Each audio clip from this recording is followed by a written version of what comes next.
Hi, all. I just wanted to get on real quick, and I'm just checking here my the fact that this is recording. I wanted to get on and have a quick conversation about where we are in the Venus cycle and some of the archetypal themes that are happening right now.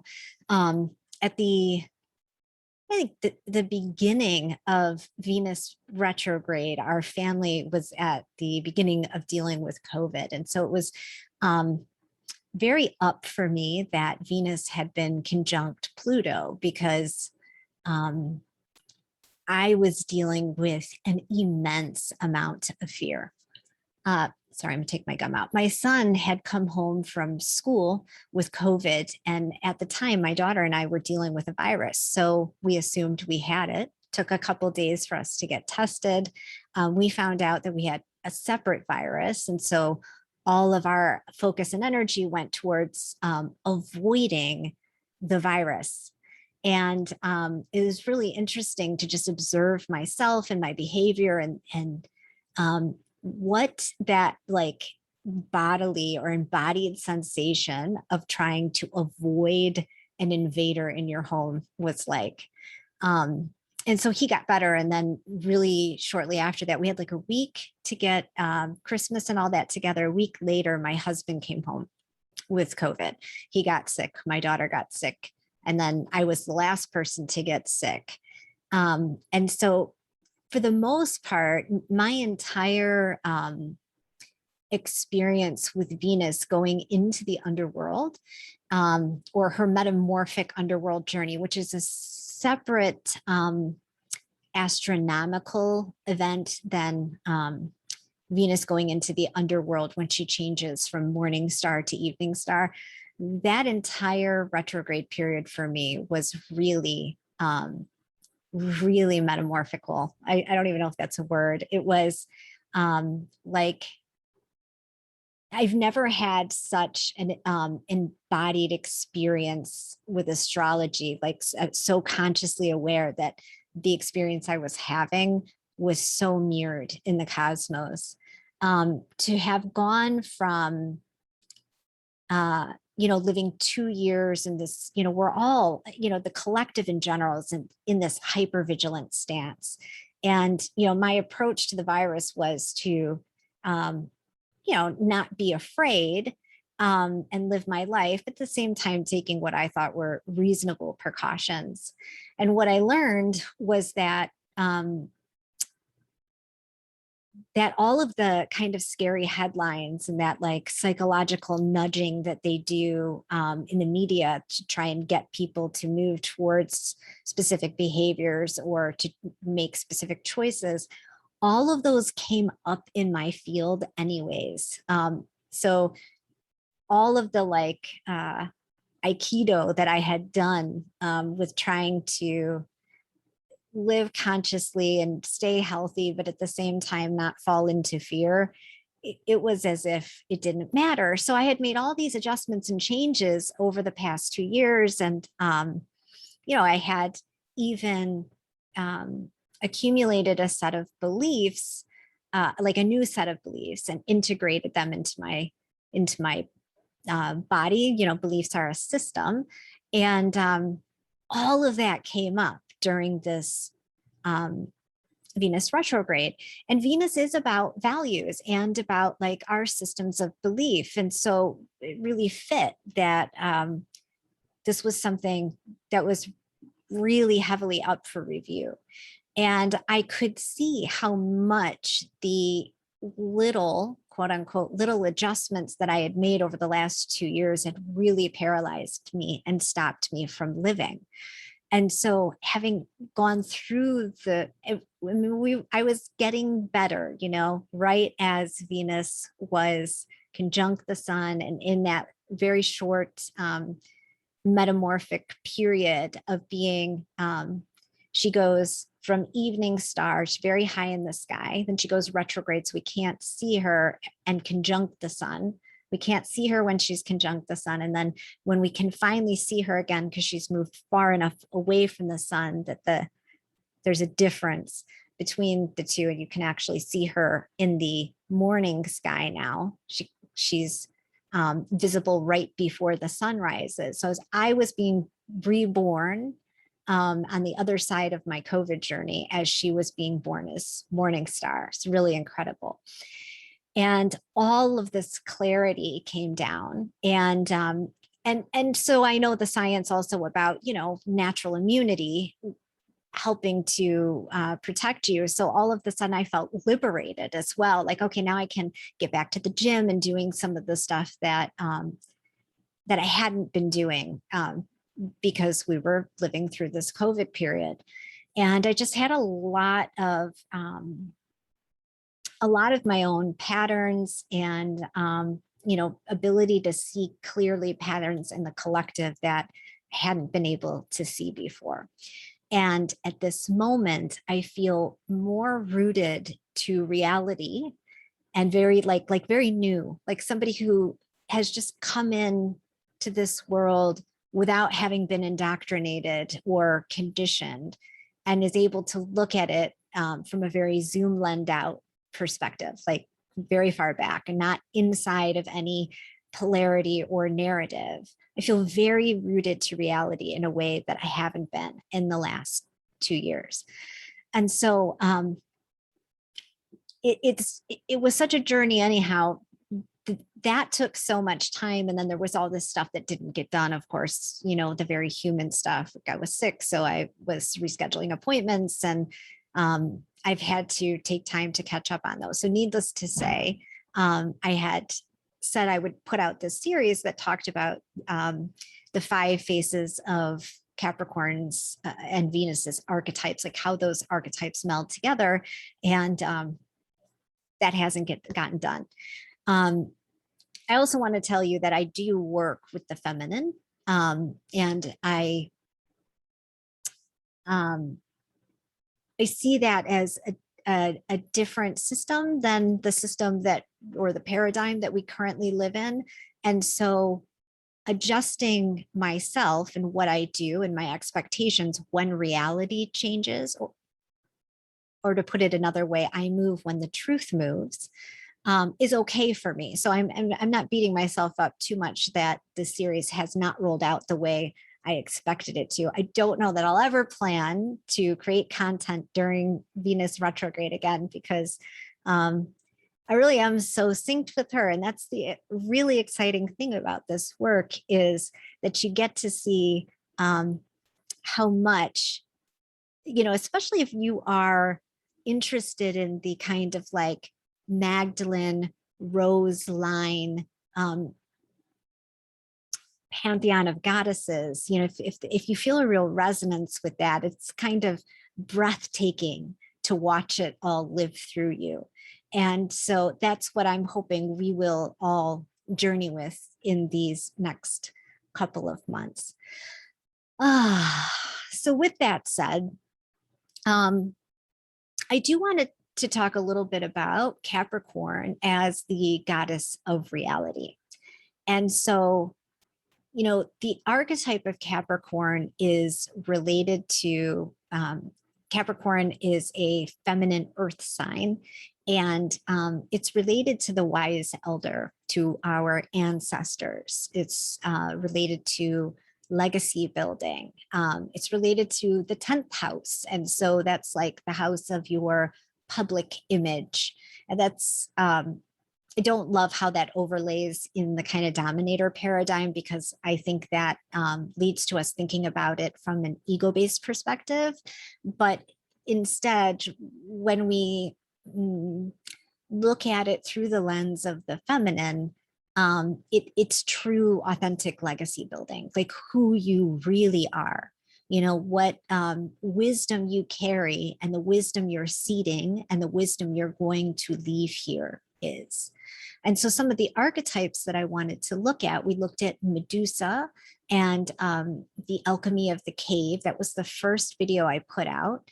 But there's also the wisdom of the crone, and how she's related to, I like to call it bucket energy. So pardon my language if you don't like swearing, but it's that ability to call it like you see it and have almost no capacity for bullshit.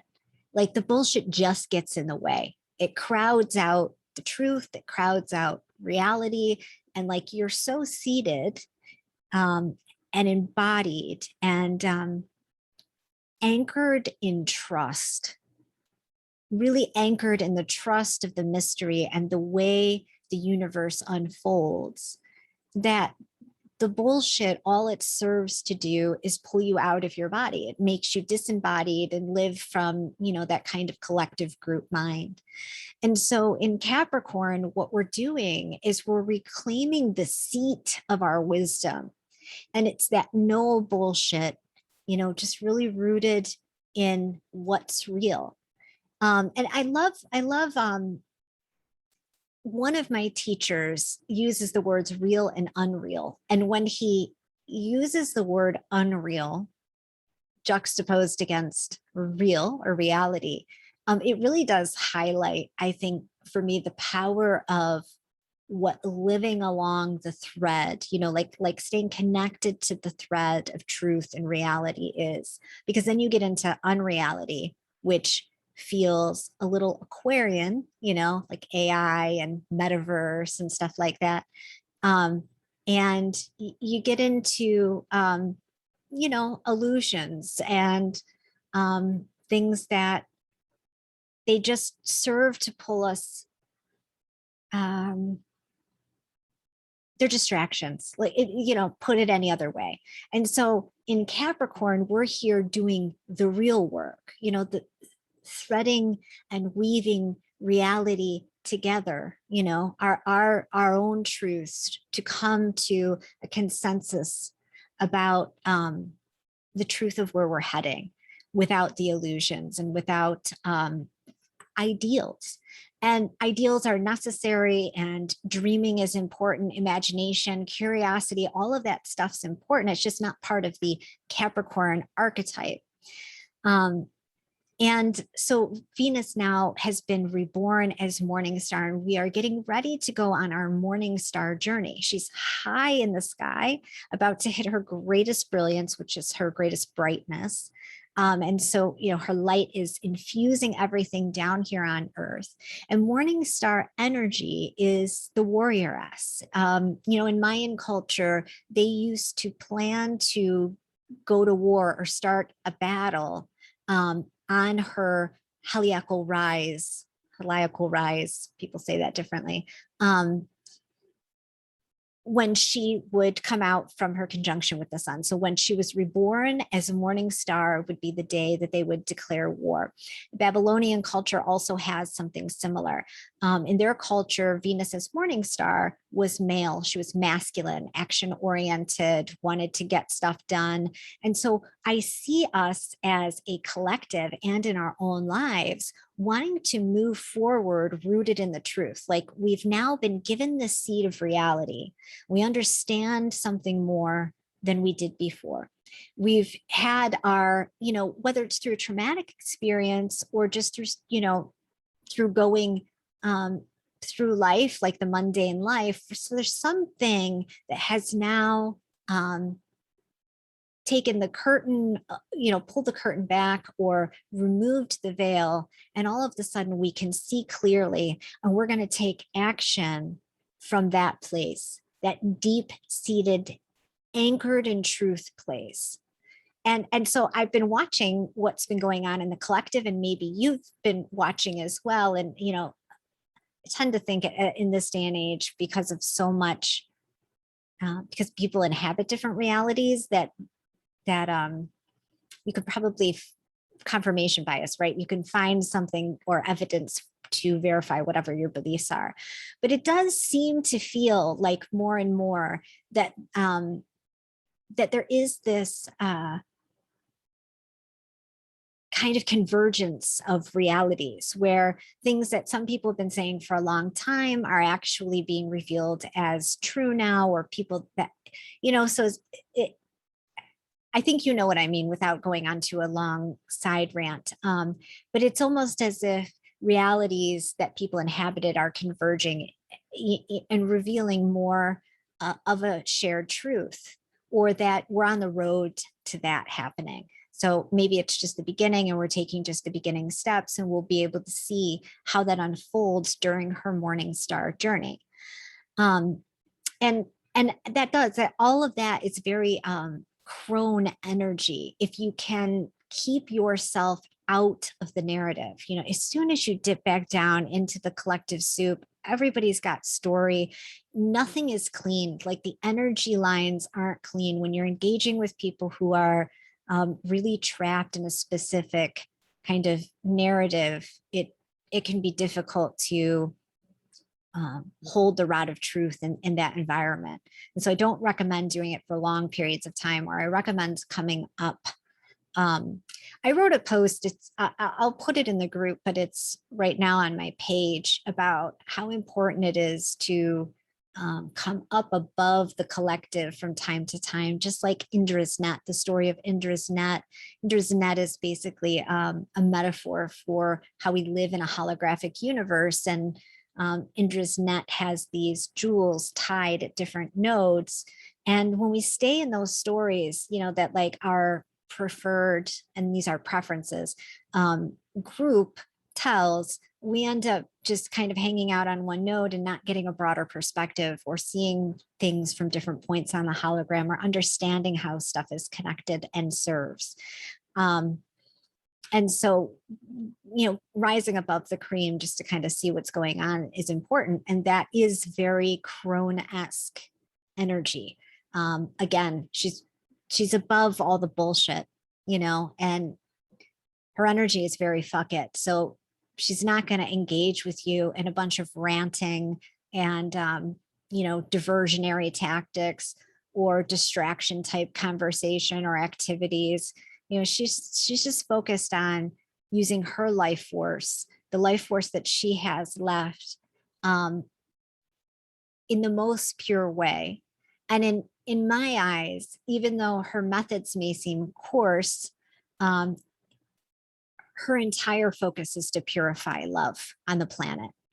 And she's doing that by purifying herself.